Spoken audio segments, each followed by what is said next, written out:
درد و گوله و دنیای بمن تنازو لسر دل من و نخه آگرکی سور درد و گوله و دنیای لمن تنازو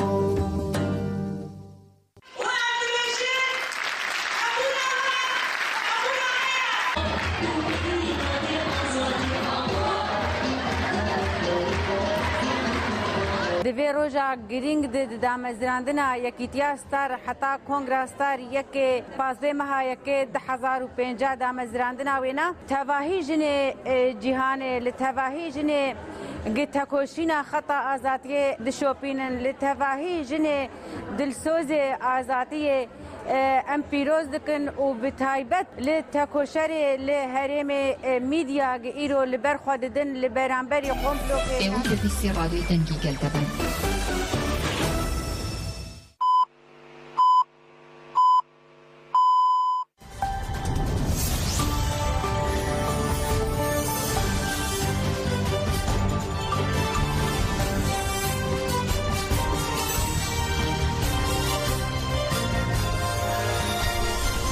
سلااوتان لەبێ بارمەتیا و کارانم هەواڵەکانم ڕۆهینی 22 دیسەمبەری 2023 تان پێشکەشەکەین بیسەربان بن.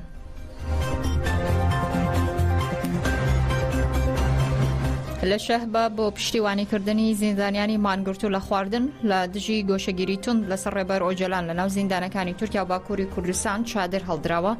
و مانگرتن لە خواردن دەستی پێ کردووە. ماوەی 25 ڕۆژە زیندانیانی سیاسی لە زیندانەکانی باکووری کوردستان و تورکیا لە چوارچێوەی هەڵمەتی ئازادی بۆ ڕێبەر ئۆجەلان و چارەسەری سیاسی بۆ پرسی کورد ببورن. ئەمڕۆ دەکاتە ماوەی 26 ڕۆژ زیندانیانی سیاسی لە زیندانەکانی باکووری کوردستان و تورکیا لە چوارچێوەی هەڵمەتی ئازادی بۆ ئۆجەلان چارەسەری سیاسی بۆ پرسی کورد مانگرتنیان لە خواردن دەست پێکرۆ بۆ پشتیوانیکردن لەو چالاکیە کۆمیتەی زیندانیانی بێسەر و شوێنکراون چادریان هەڵدا و چالاکی مانگرتن لە خواردنیان دەست پێکرۆ و ماوەی 2 ڕۆژ بەردەوام دەبێت. بەیاننامەی چالاکەکە لەلایەن کۆمیتەی زیندانیان و بێسەر و شوێنکراوان خوێنراوە ئاماژە بۆ کراوەکە لە تورکیادا بۆی مامەڵەی دەوڵەتەوە کەس ناتوانێت بە دیموکراسیانە بجوڵێت و هەزاران زیندانی سیاسی کورد لە کونجی زیندانەکان خراون و گۆشەگیری ئیمڕاڵی شتادێ دژوارتر و تونتر دەبێتەوە. ڕاشیان گەاندووە کە ئەمە کۆتا چالاکیان نابێ و چالاکی جیاواز بۆ مەبەستە ئەنجام دەدەن. بانگەوازی لە تەواوی جیهانیش دەکەن کە بۆ ئازادی جەستەی ڕێبەر ئۆجەلان بەدەنگ بێن وا بڕیارە چالاکی مانگرتن لە خواردن لەو ناوچانەی چادری گەلی شەهبا بۆ ئازادی جەستەی ڕێبەر ئۆجەلان ماوەی 2 ڕۆژ بەردەوام بێ.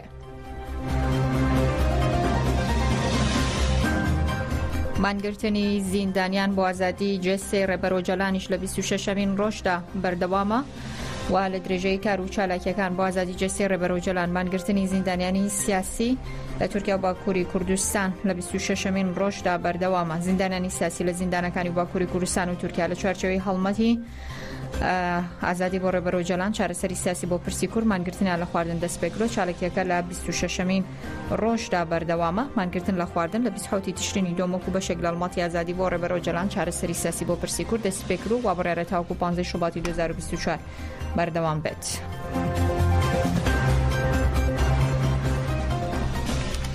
کردیان ئاسانی کۆمەڵی ژنانی کوردستان کەژەکە ببوونەی ساڵاتی کۆمەڵکوژی پاریس بە ناونیشانی بۆ هەموو ژنان گەلە وڵات پارێزەکەمان و ڕایگشتی کە لەسەر ڕێگەی ژیانی ئازاد هەنگاو دەنین ڕاگەنرایەکی بڵاو کردوتە دەڵێ پێی سەرخستنەکان پتەوتر بکەن هەتا بتوان ڕێگری لە کۆمەڵکوژی و پلانگەری بکەن و لێپرسینەوەیان لەگەڵدا بکەین. دەستەی بەڕێوەبەری کۆمەڵانی ژنانی کوردستان کەژەکە بابوونەی ساڵیادی کۆمەڵکوژی دووەمی پاریس ڕاگەنراوێکی بە ناونیشانی بۆ هەموو ژنان گەلە وڵات پارێزەکەمان و ڕای گشتی دیموکراتی کە لەسەر ڕێگەی ژیانی ئازاد ڕێ دەکەن بڵاو کردەوە. کەژەکە ڕایگەیان لە 23 کانونی یەکەمی 2022 لە پاریسی پایتەختی فەڕەنسا لە ناوەندی کۆمەڵی کوردیم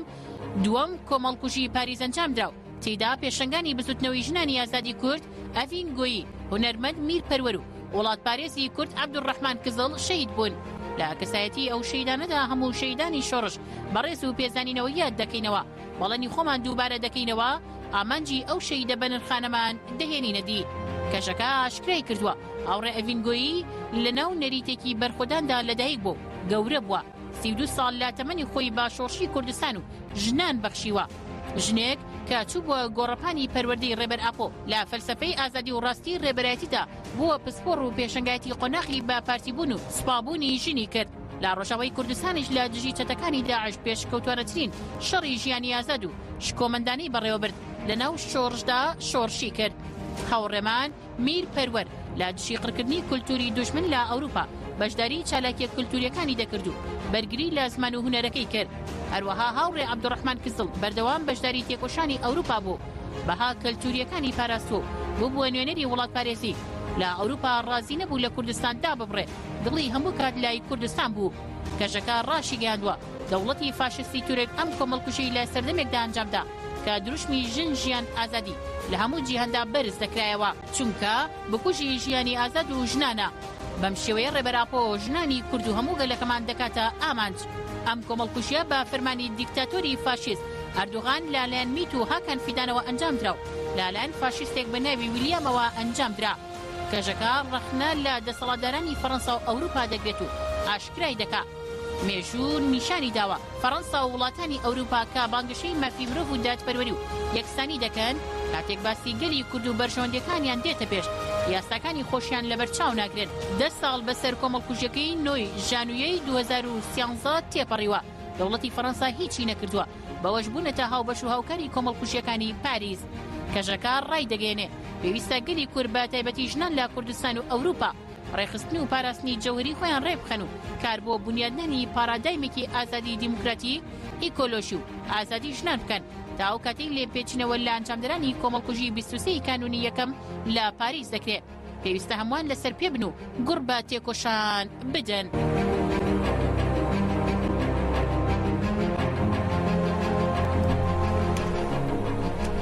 سبینە ساڵێک بە سەر شەهیدبوونی ئەڤینگۆی ناسراو بە میناکارە ئەندامی کۆنسەی سەرۆکاتی کەجێکە بەڕێوە دەچێن. لەسەرم ژارە زیاتر دەوەسین لەگەڵ بێریڤان فورات وتەبێژی جەدەکەی فەڕەنسا و هاوکات وتەبێژی دیپلۆماسی جەدەکەی فەڕەنسا گفتوگۆی زیاتر دەکەین. بێریڤان خان سڵاوت لەبێم کاتت باش، سپاس بۆی کەمیوانی ڕادیۆی دەنگی گەلی.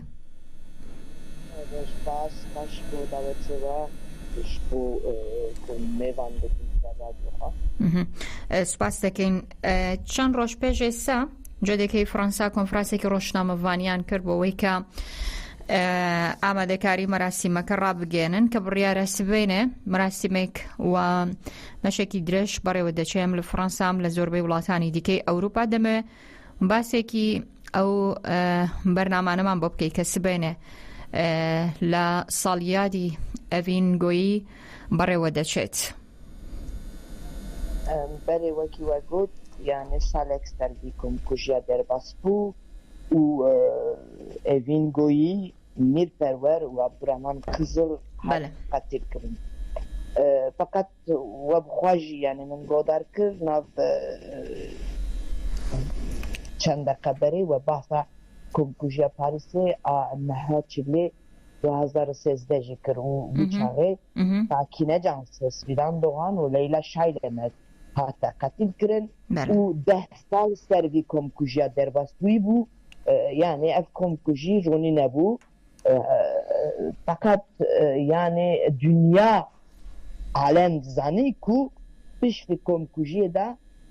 میتا ترکا یانێ سەرویسە ترکا هەیە. ئەv کوژێر ژی ئۆمەرگونێ ژی ئاژانێک دەوڵەتێک ترک بوو. ئانا ناو بەروی دۆسیا پرسکرێکێک مەزن هەیە وی دۆسیaya ساکینە جانسوسیدان دۆغانەی لەیلا شایلەمەد. ئەv بەلگە و ئەڤراقێک و دەستەی ئیستیخباراتە فرانسایە سەر ئۆمەرگونێ و سەروی کۆمکوژیە نادن دادگەهێ و دادگە کارێخوا بکە. هۆکارەکەی چییە؟ پاردۆن؟ هۆکارەکەی چییە کە نایدەن؟ ئەڤراقێک و دەستێ یعنی کاغزێک و دەستێ استیخباراتە فرانسایە نۆتن سەرویسە استیخباراتێ هەنە یعنی لیکۆلینێ سەرویسە لیکۆلینێ دەستێواندا ئەڤراق و بەلگە و تشتێک و ئەو دزانن هەنە گەرەک وانە بدەن دادگا یعنی محکەمە ئەفرانسا و محکەمە بکاروی کارێخوا بکە. فقط ئەv سەرویسە لیکۆلین سەرویسە استیخباراتە فرانسا ئەv ئەڤراقان نادا ji bo wî ya jî محکمه دادگاه نکاری کاری خواب بده نکاری اف کمکوژیا نهچی لی رونی بکه جبوی اجی ام دبیجن اگر اف کمکوژیا نهچی لی یعنی اف کمکوژیا او ساکنه جانسız و ره حواله نوی شهید بون هاتی بو رونی کرن اف کمکوژیا او evin goyi mirperver و Abdurrahman Kızıl hatta şehit kırın neydi bu çe neydi bu yani kesi neydi got yeki yani kes u istihbarata gidiyor çünkü em dibejin pişvi komkujiya da ji istihbarata keye ev zılam em kujeri anaha William Mali ne zılamekteneye u derketiye ji seri xwan nijat pereste derketiye hatiye navanda Kurdan u se Kurd kuştiye. Yani ev ne ev rengine. Ev zılam zaten hemu karakteristike wî yani çi dibêjin ev bixwe uzmanê çêkanê pîlot e zanim çend ziman dizanî û ji bo wî ya jî ew bixwe jî zaten gotiye min PKK militanê PKK hedef kir PKK ku diçe ji Türkiye'ye çalakiyên giran û çalakiyê çi dibêjin separatist yani hemberî devletê Tirkiye dike yekî nijat perest Fransa çi karê wî navberê pirsgirêkê Kurda û Tirkiye heye yani gerek Evin Xan etwanî pêman bilê êsa çarenûsî bikujî evîn goyî Mîrperwer û Abdullah Kızıl ke bi amancî girtibûn çi beser hatuwe li nav zîndan da her tenya bi zîndanekî heta siza dirawa yaxud dadgah biryare sizay li xuristî bo cebecê bikat yani ev nav zilam ji dadgehê de ya fakat dibêjin ku psîkolojiyê wî ew dema ku ew ku jî çêkir wî çaxê çi dibêjin psîkolojiya wî xerab bûye yani wî dema em biyanîyek niye dedene dest Kurd bo ew çonka her katê ke komilkujekî lemcore dibe dewlet wan diparêze û dibêje psîkolojî wan ne baş e berê rast e ji vir de jî wisa dikin lê belê hûn bi xwe jî dizanin ev zilam zaten yazda ro berê ev komkujî ji zîndanê ji hepsê de derdikevî yazda ro berê hepsê de derdikevî û kengetê êrişê dide ser navanda Kurda yani destê wî de wekî em Fransî dibêjin arsenal yani gelek gule yek çek ama gelek gule sed gule di nav poşet û çantê wî de hene ev zilam ji mehe Eylûlê de berê derketine berê zîndanê derketin bi derbasî ber doktoran û psikolog û psîkatran dibe jwîra dibêjin psîkolojiya wî psîkolojiya wî baş e pirsgirêknîne em dikarin wî berdin ev dikarî bişte navgel û jiyanê xwe normal berdevam bike fakat kengê ew tê Kurdan dikujî du sê maşûn de dibêjin psîkolojiya wî xerab bû yani her kim kengê em tê kuştin hem her kim wisa dibêjin baş e êwe cenabtan جگەلەوەی کە وتەبێژی جڤاکی دموکراتی کوردستان ینی فڕەنسان جڤاکێکی گەورەیە لە فڕەنسا هاوکات وتەبێژی دیبلۆماسیە و جڤاکەشن دەخوازم بپرسم لە سەرەتای قسەکاندا بەحسیەوەت کرد کە بەڵگەی کۆمەڵکوژیەکە لە دادگا نادەنە دەست دادگا لە دەستی دەوڵەتدا ئێوە بۆ هەم لە ڕێگەی دیبلۆماسی خۆتانەوە چیتان کردو لە ڕێگەی پارێزەرەکانەوە فشارێکتان کردو بۆی ئەو بەڵگانە وەربگرن و بیدەنە دەست دادگا بەڕاستی هەم پارێزەر هەم ئەم وەکی دیپلۆماتێ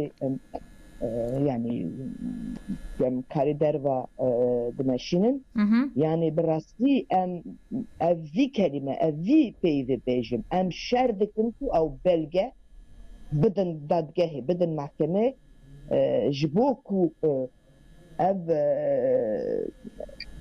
yani savciyê lêkolînê û tişt bikarin karê xwe bikin fakat Fransa dibêje ji bo emniyetê hevlêkarê devletê em nikarin tiştê wisa bikin yani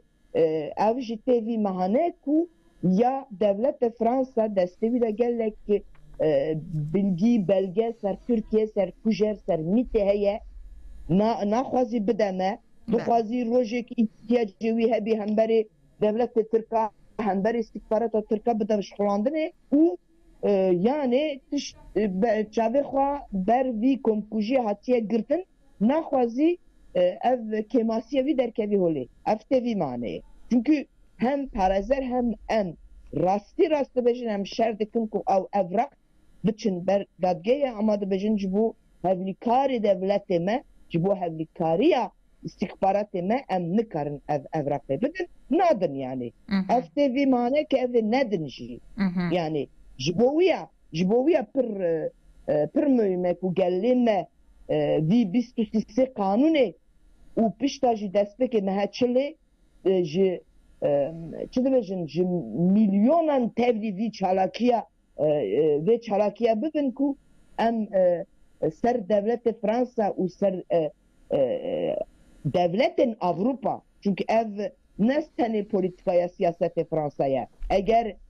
Avrupa hemberê devletê dagirkera Tirk hemberê dijmina Kurda siyasetek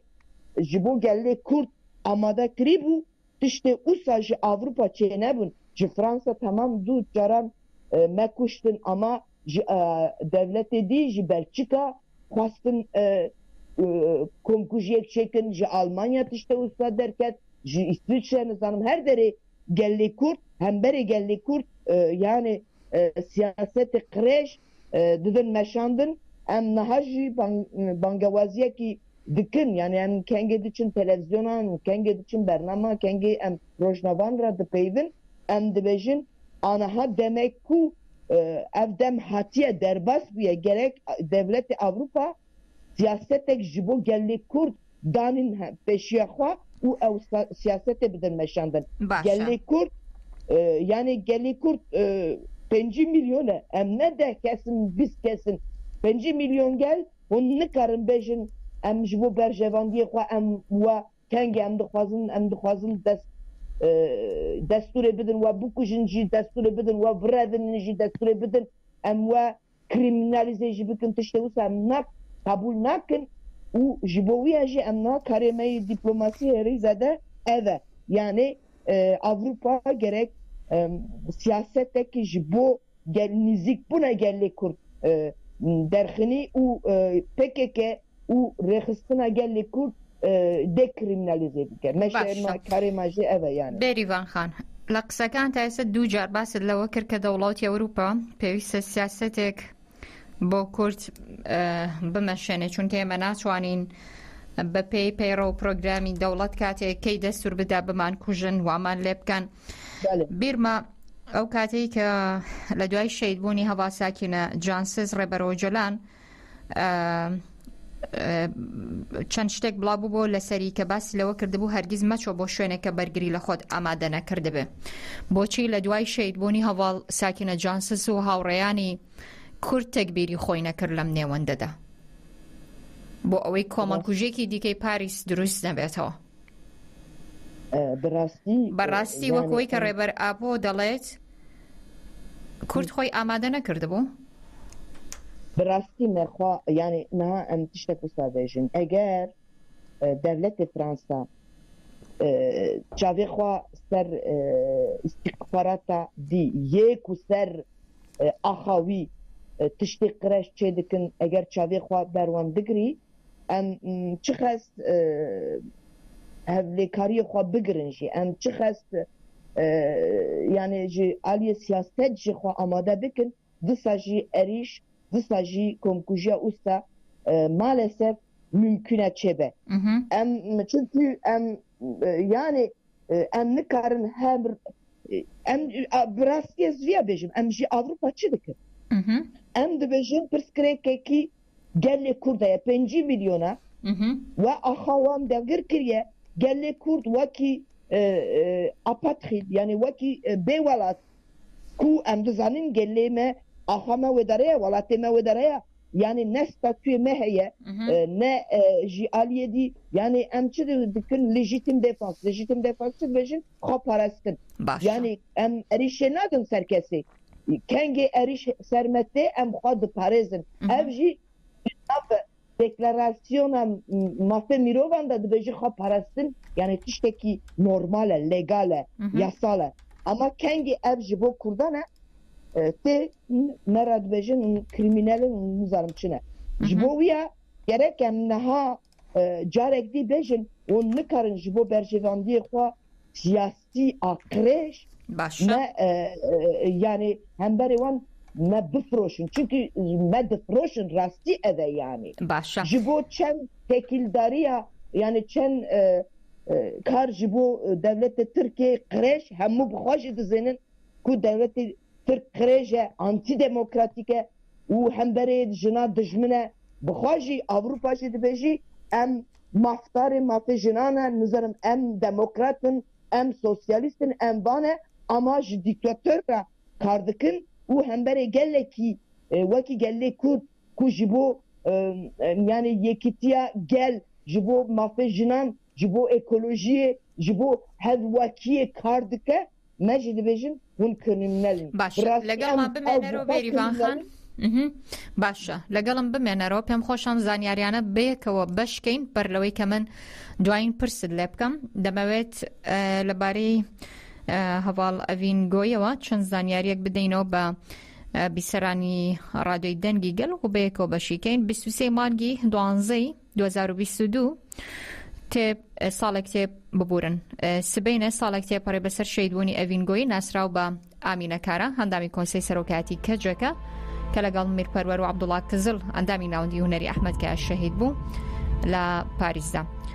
ئەڤین گۆیی ناسراو بە ئەمینەکارە لە ساڵ 1974 لە گوندی هیلال سەبار بە ناوچەی قالبان لە پارێزگای شرناخ لەدایک بووە لە تەمەنێکی بچووکی منداڵیدا ڕوبەڕووی زڵمی دەوڵەتی تورک دەبێتەوە گوندەکان لەلایەن دەوڵەتەوە دەسووتێنرێ و دەکەوێتە ژێر ئەشکەنجە و زەختی زۆرەوە بۆ ئازادی گەلەکەی دەستی بە تێکۆشانی نوێ کردووە و لە ساڵ 1970 دا دێتە چیاکانی کوردستان و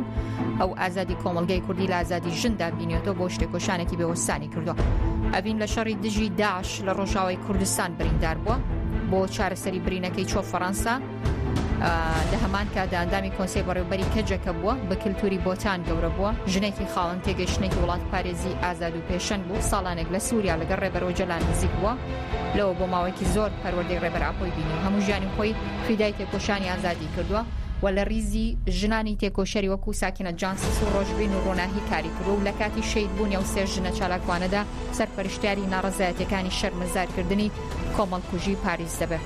لە 23 مانگی 12 2022 دا لە بەردەم ناوەندی کللتوری هونەری ئەحمەدکایە لە فەڕەنسا لەگەڵ میرپەروەر و عەبدوڵڵا کزل ئەندامی ناوەندی هونەری ئەحمەدکایە لە پاریس لەلایەن کەسێکی چەکدارەوە کە لەلایەن دەوڵەتی تورکەوە پلانەکەی بۆ داڕێژرا بوو شەهید دەکرێت دێمۆلە دەمێن دوا پرسد لێ بکەم بێریڤانخان پێمان بڵێ دوا پەیامە چی دەبێ و سبەینێ پەیڕە و پرۆگرامی کوردان چی دەبێت لە پاریس بۆ ئیدانەکردن و مەحکومکردنی کۆمەڵکوژی دووەمی پاریس بله ام سبێ yani 23 قانونەیە وەکی وە گوت ساڵێک دەرباس بوو و ev dosya lê komkujiyê dixwazin wekî tiştek adlî yani sanki yekî yani net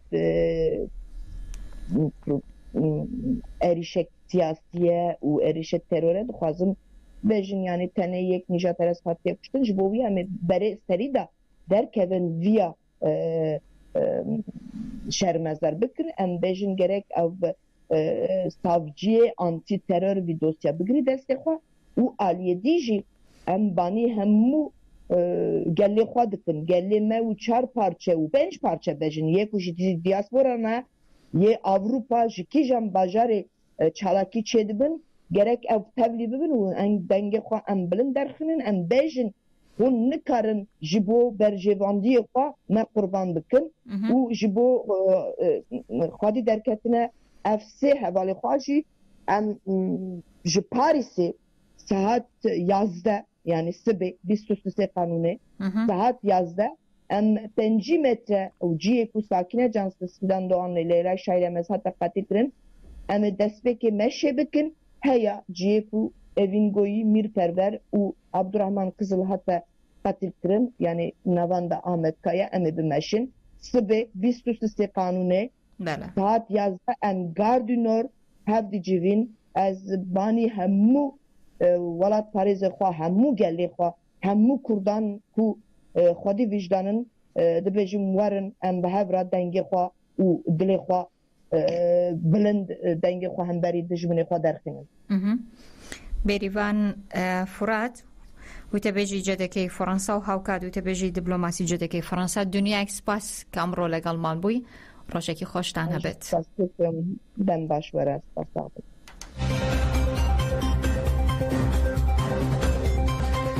لەگەڵتان بەردەوامین لە ئامەد مەراسیمی پرسە بۆ گەریلایەکی شەهیدی ێژەستار بەڕێوەچوو لە شاری ئامەدی باکووری کوردستان مەراسیمی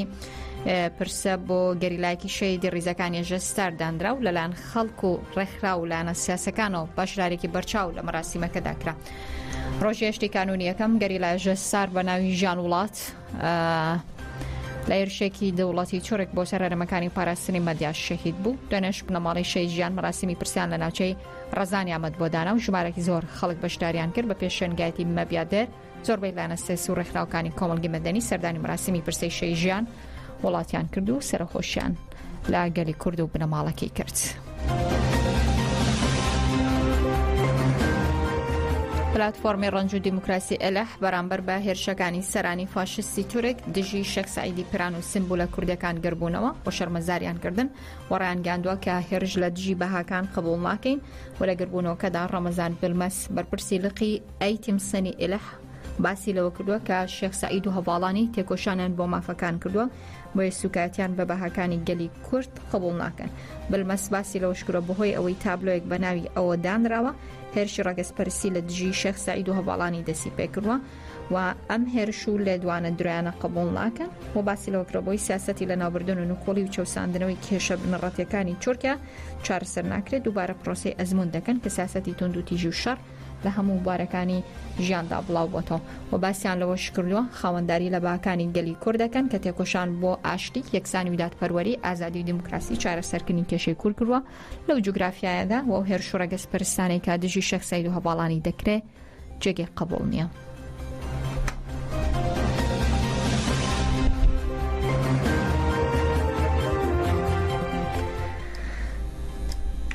بەڕێزان پارتی یەکسانی و دیموکراسی گەلان دەم پارتی لەیلا زانا سیاسەتوانی ناسراوی کورد و سەرۆکاتی گەورە شارەوانی ئامەد پێشنیاز کردووە بە پێی زانیاری ئاژانس هەواڵەکان ئەنجومەنی سەرکرداتی دەم پارتی لەیلا زانا سیاسەتوانی ناسراوی کوردی با سەرۆکاتی هەردوو گەورە شارەوانی ئامەد و ئیستانبول پێشنیاز کردووە بەڵام تاکوێسا وەڵامی پێشنیاز و داواکەی نەدراوەتەوە بڕیاریشە بەم نزیکانە شاندێکی باڵای دەم پارتی سەردانی لەیلا زانا بکەن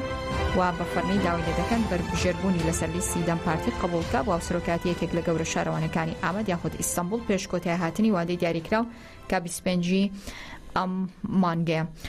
دەمەوێت پێتان بڵم کە لەیلا زانا ساڵی 1960 لە شارچکەی فارقین لە ئامەد لەدایک بووە لە تەمەنی 21 ساڵیدا ژیانی هاوژینی لەگەڵ مەهدی زانا سەرۆکی گەورە شارەوانی پێشووتری ئامەد پێکێنەوە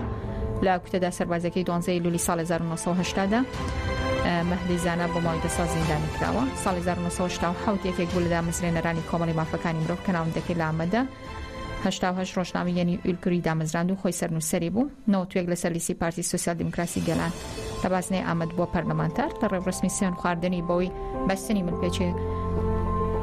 چەند ڕەنگێکی تێکەڵاوی کردن و بە کوردی سڵاوکردن ڕخنەی توندی لێگرا. ساڵی 1994 بۆی گوتارێکی لە ئەمریکا پاریزبەندی لە خۆی ئەحمەد تورک، ئۆرهان دۆغان، خەتیب دیجلە، سری ساکێک و مەحموود ئاڵنیباک سندرایەوە.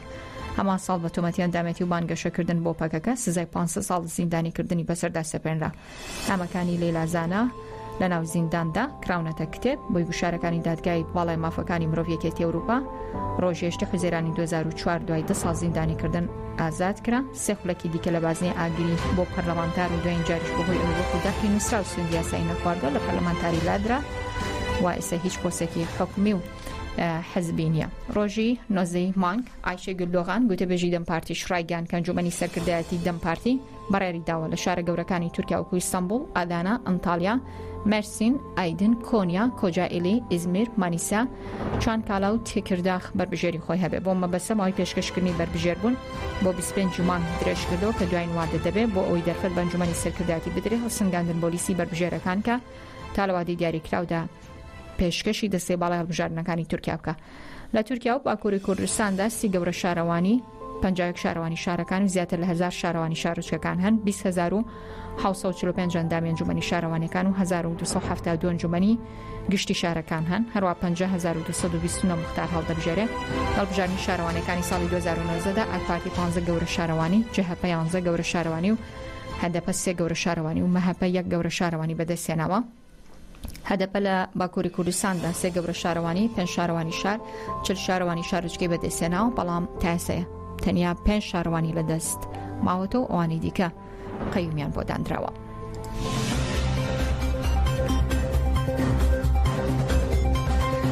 درەنگانێکی شەوی ڕابردوو عومەر ئەمان هاوسەرۆکی دەمپارتی لە ماڵەکەی خۆی بە تۆمەتیان دامی ڕەخسن لە هەزۆی دەست بەسەر کرا لە چوارچێ هەڵگرتانە سەر ماڵی هەوڵاتیانی سیڤیلدا کە لەلایەن داواکاری گشتیان قەرەوە دەست پێکراوە. عومەر ئەمان هاوسەرۆکی پارتی یەکسانیی دیموکراسی گەلان دەمپارتی ناوچەی هەزۆی سەربەشاری ئەلەح بە تۆمەتیەوەی کە ئەندامی ڕەخسنە دەستگیر کرا و دوای وەرگرتنی ئیفادەی پۆلیسیش ئەمانیان بۆ دادگا گواستووەتەوە.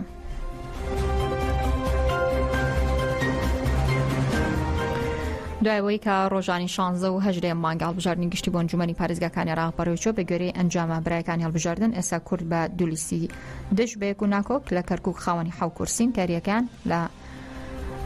یەکێتی و پارتین. لەو بارە جوماکەری متبێژی تەفگەری ئازادی بۆ ڕۆشنویزی ڕاگەاندۆی لەسەر خەڵک بوو کردی لەو ناوچانە کورد دەتوانێت سەر لە نوێ دیزاینێکی نوێ بۆ ئیدارەدانی شاری کەرکووک دابڕێژێتەوە ببێتە خاوەن بڕیان. داواکاریشن هەموو لایەنەکان یەکریز بن و لیستی براوە زیاتر خزمەت بەو ناوچانە بکەن.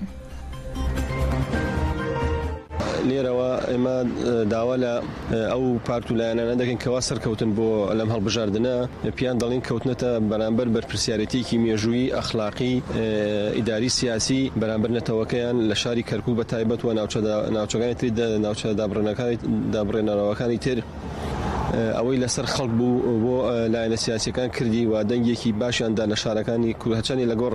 ئامانجی ئێمە و گشتی کورد نەبوو بەڵام هەر باش بوو کەوا کورد بتوانێت لەو ناوچانە سەر لەوێ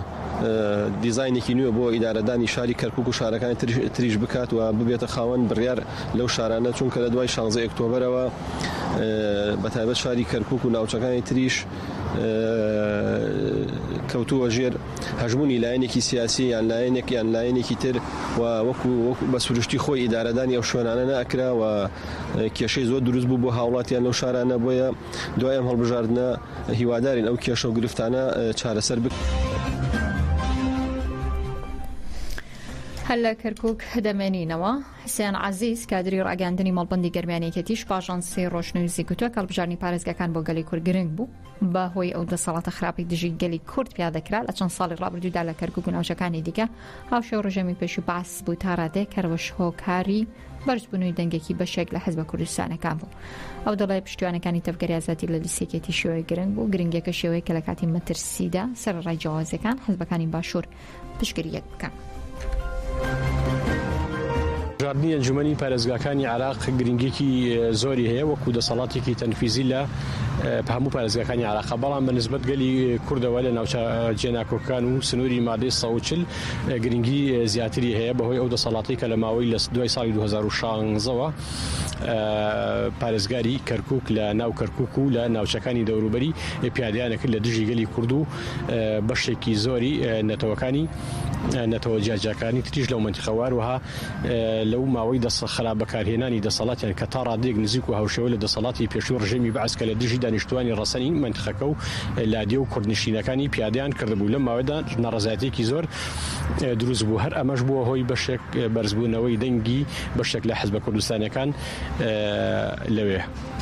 و پشتیوانەکانی تەفگەری ئازادی لە لیستی یەکێتی و حەزبی شوعی گرنگە گرنگەکەی لەوەیە کە ئێمە لە کاتێک شاکەناکۆک بین لە کاتێک کە ململانی و سەراوی حیزبەتی شەبێت هەر ئەگەرێکەیەکە ئەم لە کاتی پێویستیە ئەم حزبانی باشووری کوردستان و پارچەکانی تری کوردستانش هاوپشتی و پاڵاپشتی لە سیاست یەکتری کۆن وەک چۆن لە کاتی شەڕی داعشدا بەشێک لە هێزەکانی پارچەکانی تری کوردستان هەم لە ئەوانی باکوور هەم ڕۆژهەڵات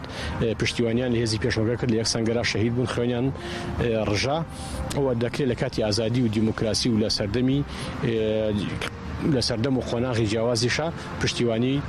لە هێزەکانی باشووری کوردستان بکەن. ئەمڕۆ 59 ڕۆژە سلێمان ئەحمەد ڕۆژنامەوانی ئاژانسی ڕۆشنویست لەلایەن هێزە ئەمنەکانی سەر بە پارتی دیموکراتی کوردستان و دەستگیر کراوە تا ئێستا چارەنووسینان دیارە. پاکیزە حەمامین ڕۆژنامەوان لەبارەی ڕفاندنی ڕۆژنامەنووس سلێمان ئەحمەدەوە دەڵێ لایەنی دەسەڵات پێمان دەڵێ ئەمانە جاسووسن و تۆمەتێکی نابەجێیە ئێمەی ڕۆژنامەنووسان سوێنمان خواردە و نابێ ناپاکی بکەین لە پیشەکەمان بۆیە هەر کردێکی دەستگیرکردنیش بەبێ فەرمانی دادوەر کردەیەکی ڕفاندنە. ئەم هاوڕێمان هاوڕێستێمان بەڕاستی ئەو یەکەم خەڵکی هەرێم کوردستانە لە ڕۆژئاوەوە هاتووە ئەگەر ڕێوبەندە یاساییەکان سنووریەکان کاری پێ بکرێ و خەڵکی عێراق نێتە ئەو بتوانە دەستگیریدا و ئەگەرە و بارودۆخی سووریا لە ئێستا باشتر وایە ئەوە ئەبێ مخاتەبەی نێودەوڵەتی لەسەر بکرێ بە ڕەگەزنامەی عێراقی نییە تا لە هەرێمی کوردستان گیرا بێت ئەمە نمونەی ترمان زۆرەکە وەگەڵ هاوڕێمانی لات شیروانی و هاوڕێکانی کۆمەڵک تۆمەتمان بۆ دروستەکرێت پێمانە وتری ئەمە جاسووسی ئەمریکا لە کاتێکشە ئەمریکا خۆی ئەم قوارەی بۆ تۆ دروست کردە تۆ خۆت پیاوی ئەمریکایی تۆ خۆت ئەوەی هیچ شتێک بەبێ ئەمریکا ناکەی بەڵامی تۆمەتێکی باڵێن زۆر نابەجێ تۆمەتێکی زۆر نامەحقول دروستەکەی بۆ تاکی ڕۆژنامەنووس تۆ هێنی جاسووسی ئەمریکای کە من نازانم ڕۆژنامەگیریم لەم لابوو یعنی ڕۆژنامەنووسم ڕۆژنامەنووسی طبیعەتی ئەومانەیە بۆمان هەیە خۆمان بکەین بە هەموو کوچە و کۆڵانێکی جیهانە نەک هەرێمە ئەتوانی ئەم کەسە هەر چیەکی کردبێ هەر تاوانێکی کردبێ بە خۆی و دۆسێکۆ بینێری تۆ وڵاتەکەی خۆی و لەگەڵ مەحامی و داواکاری ئەوەوە لێ محاکەمە بکرێ ئەگە هەرچێکی کردێ ئەگە هەرچێکشی نەکردێ ئەمە کەواتەکە بێ سەر و شوێن کراوە کەواتە خەلەلەکە لە ڕەخنەگرتنایە خەلەلەکە لە هەڵەکردنان نیە.